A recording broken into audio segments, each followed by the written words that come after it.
Hi friends, Onam சீரீஸ்ல இன்னைக்கு நாம 11ஆவதா செய்ய போறது இஞ்சி ஊறுகாய். அதுக்கு ஒரு 1/4 கிலோ இஞ்சி எடுத்து கழுவி வச்சிருக்கோம். அதை நல்லா தோல் நீக்கி சுத்தம் பண்ணி இந்த மாதிரி சின்ன சின்ன பீசஸா கட் பண்ணி எடுத்துக்கணும்.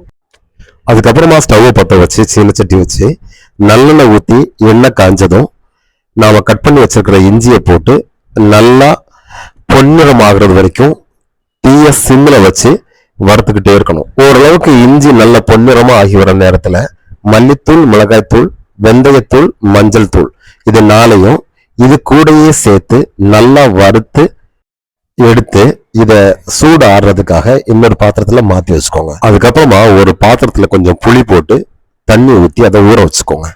சூடு ஆடுறதுக்காக வதக்கி வச்ச இஞ்சியை எடுத்து ஒரு ஜார்ல போட்டு நல்ல நைஸா அரைச்சு எடுத்துக்கோங்க. இப்போ மறுபடியும் அடுப்பு பற்ற வச்சு முன்னாடி யூஸ் பண்ண அதே சீனச்சட்டியே வைக்கலாம். அதை வச்சு அதில் கொஞ்சம் எண்ணெய் ஊற்றி கடுகு, உளுத்தம்பருப்பு போட்டு கருவேப்பிலை போட்டு தாளித்து நாம் நைஸாக அரைச்சி வச்சிருக்கிற இஞ்சி கலவையை அதில் போட்டு நல்லா கிளறி விடணும்.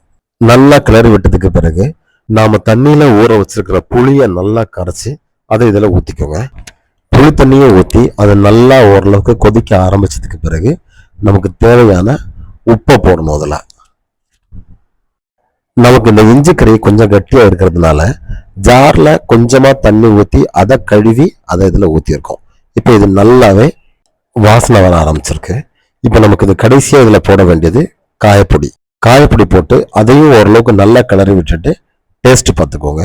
காரம், உப்பு, புளிப்பு இதெல்லாமே உங்களுக்கு கரெக்டா இருக்கும் பட்சத்தில் இது சிம்மில் வச்சு கொஞ்ச நேரம் இன்னும் வேக விடுங்க. எண்ணெய் பிரிஞ்சு வர்றது வரைக்கும் அப்படியே இது சிம்மிலேயே அடுப்புலையே இருக்கட்டும். பாத்தீங்கல்ல, இதுதான் நமக்கு இஞ்சி கறிக்கான சரியான பதம்.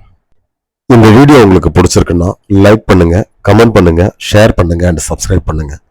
லைக் பண்றப்போ யாருக்காவது ஹைப் பட்டன் தெரிஞ்சது அப்படின்னா ப்ளீஸ் ஹைப் பட்டனையும் ப்ரெஸ் பண்ணி விடுங்க. Thank you so much.